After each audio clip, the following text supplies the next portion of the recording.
আপনারা শুনছিলেন একে নিউজ রাতের সংবাদ। এখন শুনবেন অন্যান্য সংবাদ।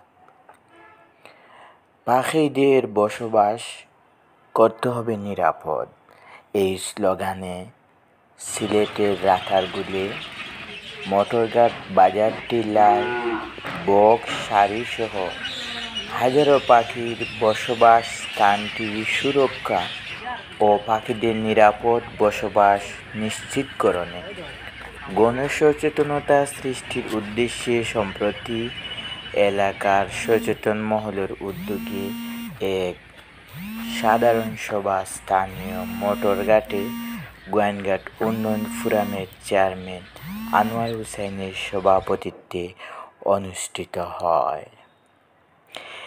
এতে আলোচনা পর সুরক্ষা কমিটি গঠন করা হয়।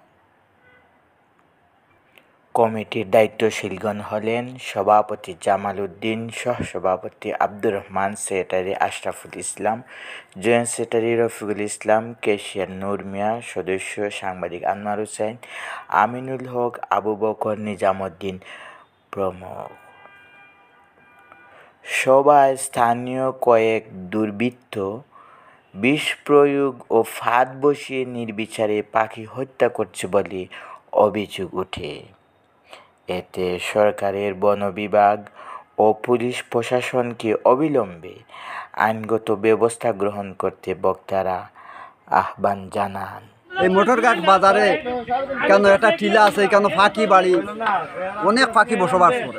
তারপর সামরিস্টের ভিতরে একটা চড়া আছে, এই চড়ার উপরে বিষ মারা হয়। বিষ মারার কারণে এই পাখিগুলাই কেন লামিয়ে মাছটা খায়, খাওয়ার পরে এই বাসা এই কেন যে মোটরঘাট বাজারও যে পাখির বাসা যেগুলো আছে, এই বাসাতে আসিয়া পাখিও মারা যায় এবং পাখির বাচ্চা যেগুলো আছে এই বাচ্চাগুলো এখানে পড়িয়া নিচে পড়িয়া মারা যায়। এইরকম আর এই বিষটা মারা থেকে বিরত থাকা হয়। এই জন্য আমরা এলাকাবাসীর পক্ষ থেকে সবাইকে অনুরোধ জানাচ্ছি, প্রশাসনের উপরও আমরা অনুরোধ জানাচ্ছি এই ব্যাপারে উদ্যোগ নেওয়ার জন্য। আসসালামু আলাইকুম।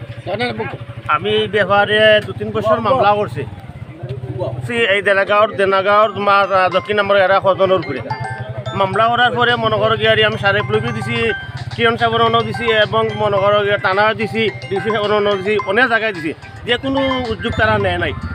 ইয়ার ফলে তারা মামলা করছি আর কি। দেশের একটা ভবিষ্যৎ, দেশের একটা সৌন্দর্য বা আমরা একটা সম্পদ।